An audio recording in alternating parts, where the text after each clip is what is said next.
Thank you very much, Mark. Thank you for your invitation to attend today as well and join your meeting. My name, as Mark said, is Rhoda Allinson, and I am one of the heads of apprenticeship departments at East Kent Colleges Group. And I'm joined today by my colleague Suzanne Sidders, who is one of our apprenticeship trainers specifically for laboratory technician. Just to give you a very brief background on East Kent Colleges Group, if you don't know us, we are a large further education college in Kent, delivering all sorts of subjects that you would normally expect from a college, in addition to quite a large apprenticeship provision. The apprenticeship provision in particular falls under EKC training business unit. Just to give you an idea of the scale of our apprenticeship provision, we have around 1,000 students currently studying apprenticeships with us. That's across 28 different apprenticeships, varying from level 2, which is like a foundation start, right up to level 5 apprenticeships. Today, obviously, we're going to talk to you, or Suzanne's going to talk to you as our expert, about the lab technician apprenticeship. She's going to go through what it is, how it works. She's also going to talk about our delivery model, just so that you've got an understanding or an idea of how it could work or might work for your organisation. Some people also sometimes find it really interesting from a perspective of perhaps for their son or daughter in the future who might have an interest in lab technician or moving into a science route when they finish school. I'm going to now hand over to Suzanne, who's going to talk about all the details for you, but I will be around with Suzanne at the end of the presentation to answer any questions you may have. Thank you, Rhoda. Hope everyone can hear me okay? Can you hear me okay? Yeah, that's fine, Suzanne. Yeah. Thank you. So this is a source I've taken from the Skills for Health NHS England website, and it shows the apprenticeship standards in healthcare science sector, ranging from the level 2 healthcare science through to the occupations and level 6 healthcare science practitioners. As you know, apprenticeships combine practical training in the workplace with study, and career progression isn't always linear, as you know, and the apprentice can always step in at any time, depending on their experience and their qualifications and the meeting of the necessary entry requirements. Depending on the standard your apprentice is taken, obviously upon successful completion, apprentices may be eligible for applying for professional registration. The level 3 laboratory technician here in the navy blue circle, you can see can lead directly through to the level 4, 5 and 6 course programs. So the level 3 laboratory technician apprenticeship standard was developed by employers for employers in a group called Trailblazers. These early adopter organisations helped to shape the structure and the content of the apprenticeship to give employers in the science sector more control over the content and the quality. Organisations involved include AstraZeneca, Fujifilm, GlaxoSmithKline, Pfizer's, the Royal Society of Chemistry, just to name a few there. The entry requirements are that the apprentice must be employed in a suitable position in their workplace and hold a minimum level 1 maths and English. If a level 2 maths and English, GCSE grade C or above, hasn't been achieved, then they must achieve a functional skills level 2 in maths and or English, depending which one they need, before they get to endpoint assessment. Suzanne, sorry, can I just come in for a minute, because your slides aren't moving forward. So if you move them forwards yourself. That sounds like Dave Sandbrooks. Does that work? I've got something at the bottom which is allowing me to control them, but can anyone else see a slide other than slide 1? I'm on slide 2. You're on yes, I can't see slide 2. Okay. I can see slide 2. Can I? Can everyone else? Yes, I can see slide 2 too. Okay. Thank you. Got ignore me then, that's fine. I'll follow it myself. Thank you. All right, thanks Mark. So hopefully slide 3.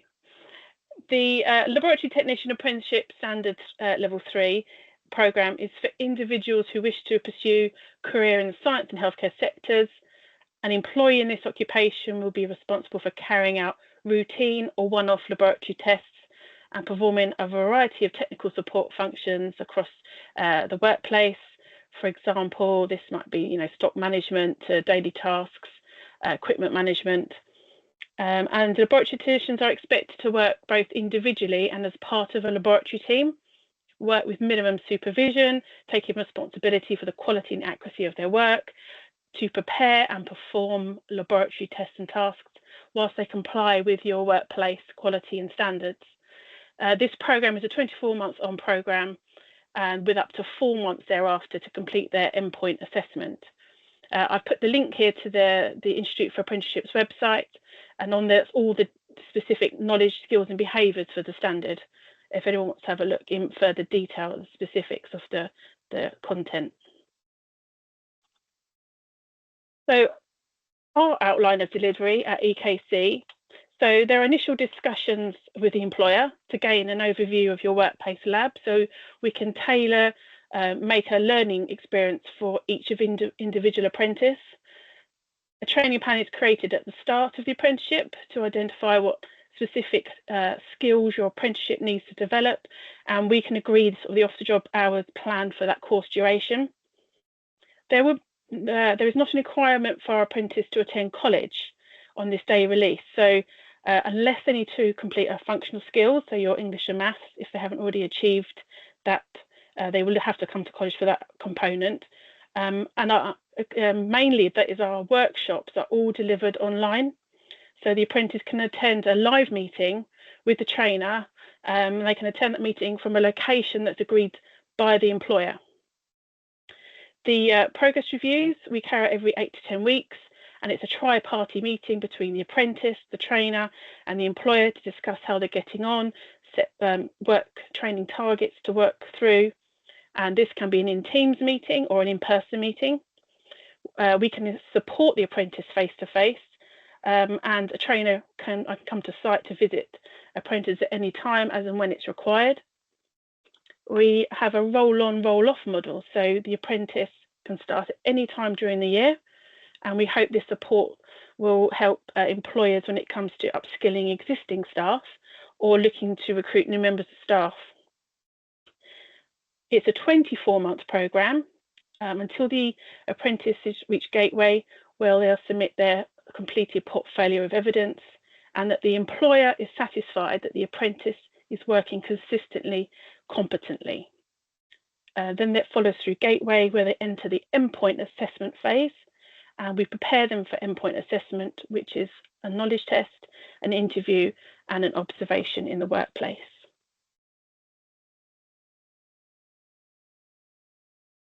So the course content over the 24 months on programme. So the learners will attend online workshops once a month delivered by the trainer. Topics cover the apprenticeship standard knowledge, which topics like the health and safety, laboratory practice, waste management, quality procedures, testing analysis, and problem solving workplace improvement techniques. They will complete tasks for assignments that target the knowledge, skills and behaviours of the standard, and these are set by the trainer, and the apprentice then builds a portfolio of evidence. They carry out their formal training in the workplace, developing the knowledge and skills of their role in the lab, learning from others in the workplace and completing their required competencies for that role.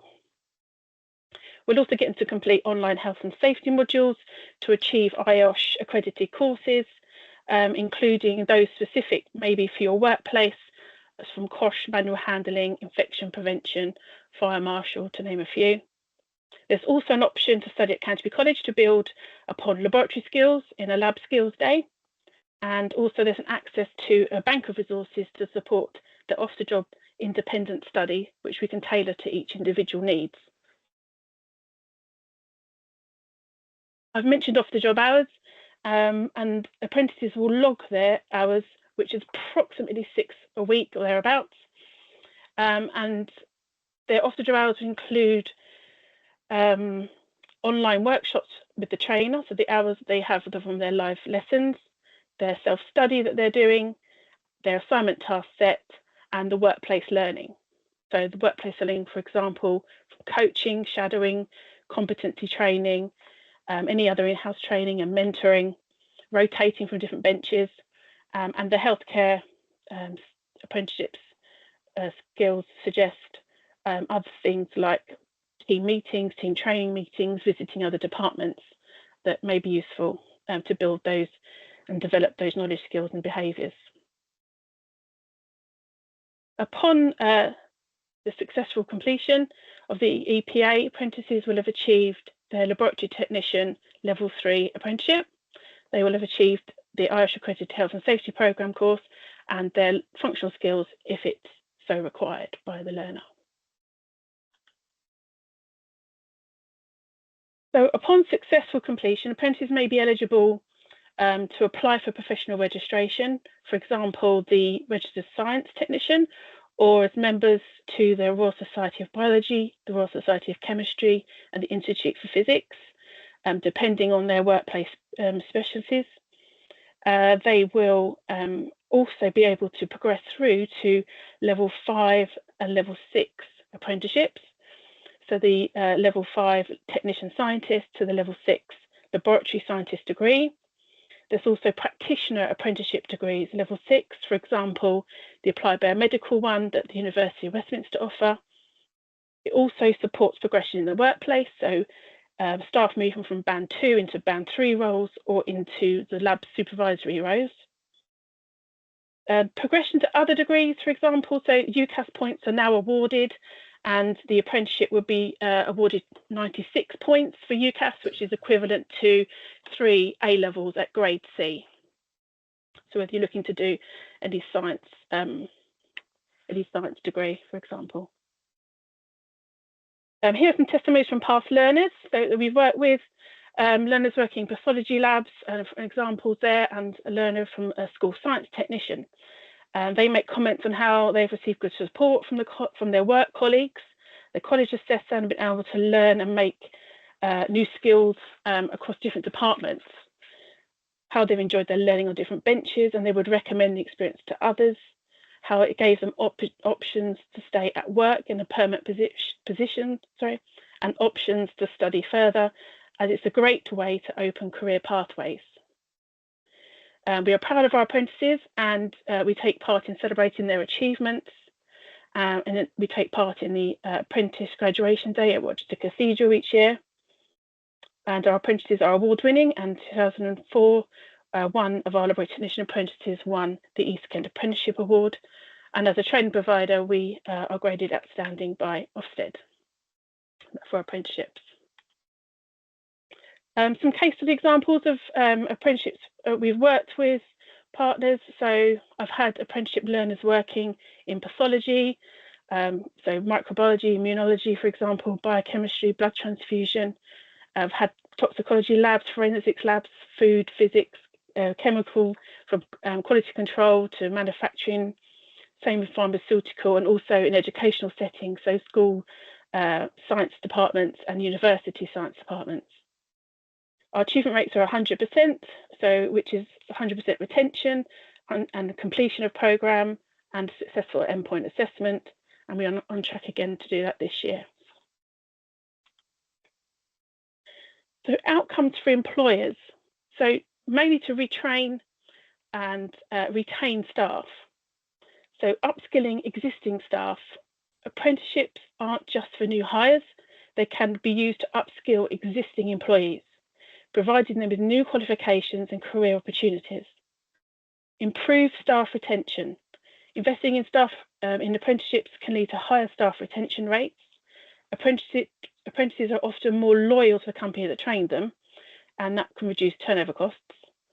Apprentices have a designated trainer who provides support and guidance to them to help them prepare for the endpoint assessment. It is tailored training, so the apprenticeships allow employers to tailor the training to meet specific business needs and plug any recruitment gaps, and able to train and employ locally. Also encourages diversity, providing opportunities to a wider range of individuals, including those who might not have considered these professions otherwise. Thank you for your time. If you have any questions, I'll be happy to answer them. I've also put the link to the standard there, which you might have a look in more detail. And then obviously you might have further questions, so our contact details are there.